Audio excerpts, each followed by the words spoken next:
Hello, class. Here's part 2 of chapter 13, advertising, developing your campaign. So, whenever you are developing a campaign, you want to be ambitious, but you also need to be practical. Think about what you can reasonably accomplish with the time given, the budget, all those kinds of factors. Use research on your company or on similarly sized competitors to help you set benchmarks. And that way, you know that you are staying within a reasonable budget. You'll better understand where you're going and what kinds of things are more likely to be achievable in the time given. Now, some concrete benchmarks. Use figures based on your research. So if you want to increase the number of people going to a blog, for example, then you want to look at how you've been able to increase traffic to the blog in the past. Or if we're talking about a physical location, did mailers work best in the past? Or was it better when you maybe had a spot on local television? So look at what you did in the past to help you figure out what will work better for you for this particular goal. And of course, you want to measure the right goal with the right tool. So make sure you understand your campaign's goal before you start measuring. For example, if you create ads to talk about a new line of sportswear, then you aren't necessarily focusing on selling it. You're creating awareness. So whenever you go back to measure it, you might use a survey to see if your average audience member is aware of the product. Or you might measure how many people are visiting a website if your call to action is to get them to go to the website. But going to the website doesn't necessarily mean that they will that you're selling more product even if you are selling it through the website. And you also want to establish a time frame. So consider your product, your audience, and the price point whenever you are figuring out a time frame. And of course, also consider your budget too. If you have a very small budget, then you probably don't have a lot of time to work with necessarily. Or you might need to develop something quickly so you have more money to spend on airtime, that kind of thing. And of course, whenever we are looking at products, if it's something that's a higher end product, like something that costs more, then it is possible that it will take longer for people to buy it. So don't expect an immediate uptick in sales. Now, writing and advertising, you want to focus on benefits and characteristics. So think about why your audience should care about this product. Why should they want this? And whenever you are talking about benefits, remember these are things that are going to, just like the name suggests, benefit them, things that are going to enrich their lives in some way. Even if we talk about someone eating pork rinds, you are selling the benefit of the tastiness of the snack. So there is some way of explaining pretty much anything as a beneficial product or service that someone is going to receive. Even if we're talking about PSAs, so if we look at the some of the PSAs for anti-smoking campaigns, they some of them will focus on the costs to the person smoking. Others will focus on how much like better someone can breathe, or if all the money that they're saving not buying cigarettes, those kinds of things. Those would be considered kind of benefits that you could include in an anti-smoking PSA. Now, when we talk about characteristics, this is when we are looking at the physical presence of the product or service. So it's something that you're explaining, like, hey, this has even more flavor than before, or it's maybe the way the dress is designed. It's um, a special color or a particular look that's really in right now. So when we talk about characteristics, of course, these are characteristics of the product, or I mean, you can't use it quite as much with services, but we're talking about the item itself, like, what does it look like? What does it sound like? Does it if we're talking about electronics, a lot of times they'll say, it now has an even better processor in it, or that the microphones are some kind of special microphone built into it that you don't have to buy as an add-on. Now, some other characteristics are also whenever we talk about social characteristics. So, something being a societal positive, like when, or if it's a status symbol, or if this product is the first one to include um, like a particular thing in it. So, if there's maybe a brand new kind of JBL speaker, then this is the first laptop to include it in there. Then they are then that would be a characteristic that you could advertise. Or if there's a special color that's only like for shoes, that's only available from a particular retailer, then that would be something that you could advertise as a characteristic, both physically and as a status symbol.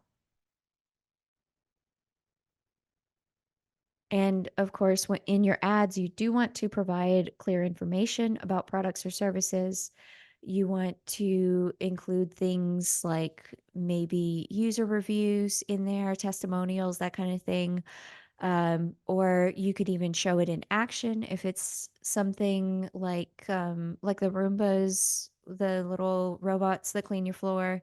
You could show it actually performing its floor cleaning duty, assuming that it does it well. Um, or whenever you see vehicle commercials, you'll always see them out driving it somewhere, and they usually have to put a disclaimer like, "This includes some optional items on here, so not the standard package of four-wheel drive," or what have you. But you want to, however, whatever kind of product or service you have, you want to be very explicit. You want to explain clearly to your audience what's going on, what they're getting out of this. If it's something where it's really difficult for you to explain, um, so an example would be something like an energy drink. If it's something that's more of a status symbol drink and it really doesn't have any other um, benefits or differences between it and another product, um, then you're usually emphasizing things like the status symbol of it. So think about which benefits, which physical characteristics or societal benefits a person might get out of it.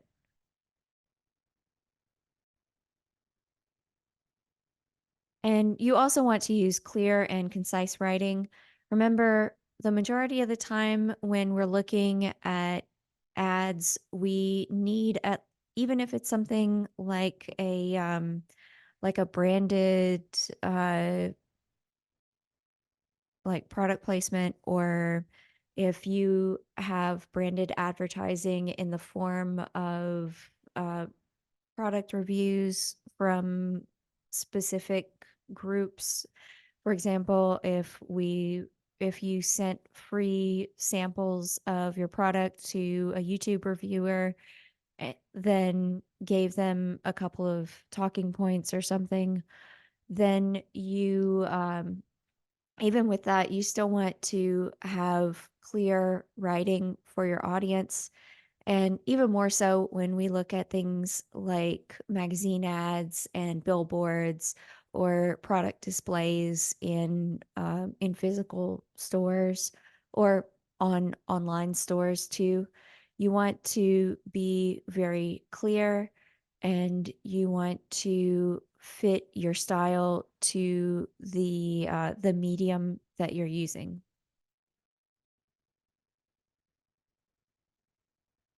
Now, there is something called the single-minded proposition or the SMP, and this is where you highlight one key feature in a user-oriented way. So again, we're highlighting one main idea. So that same thing that we talked about when you're developing a creative brief for an ad campaign. Um, the SMP is going to highlight one feature of a product that and focus on it in a way that the audience would find appealing. You want this to be short. This is the like 3-word version, and I'm using 3 words as an example. It could be, um, shorter or a tiny bit longer than that, but you're answering why the target audience should buy this product. Why should they care about your product or your service? Now, here are a couple examples. Let's see. So, uh, sorry. Once again, the SMP single-minded proposition, we're focusing on a unique aspect of the product, or maybe a claim that can't be made by the competition. And you want this to be strong enough to make people switch from the other product to yours. So again, you want this to be very specific by this product and you will get this specific benefit. It should be short and to the point. So here are examples. Choosy Mothers Choose Jif. That was a Jif commercial whenever the peanut butter spread came out.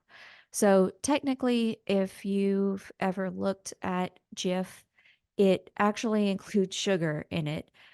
They add sugar into the product, usually in a syrup, and they have some other like of course they add salt in there too because peanut butter without salt is not very tasty. um, but they technically can't say that they are pure peanut butter. They are peanut butter spread, and it isn't completely mashed peanuts and salt. Even their, I think, from what I remember, their natural Jif has some sugar added to it too.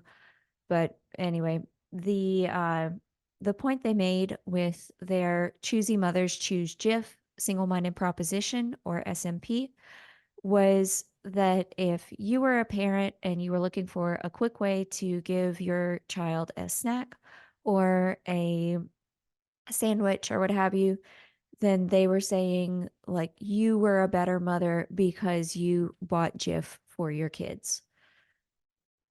So they had that kind of societal pressure added into their SMP. Now, here's another one, iPod, 1,000 songs in your pocket. So I think pretty much all of you are too young now to remember the original iPod, but the original iPod having 1,000 songs on a device was considered revolutionary. When we whenever you had a CD, at most you might have like 20, 25 songs on it. So the idea of having access to 1,000 songs was revolutionary. And so that was their single-minded proposition, was this brand new idea of having this many songs in there. Now, the Zune did also exist, but their SMP wasn't as good, and also, of course, they faded away into obscurity.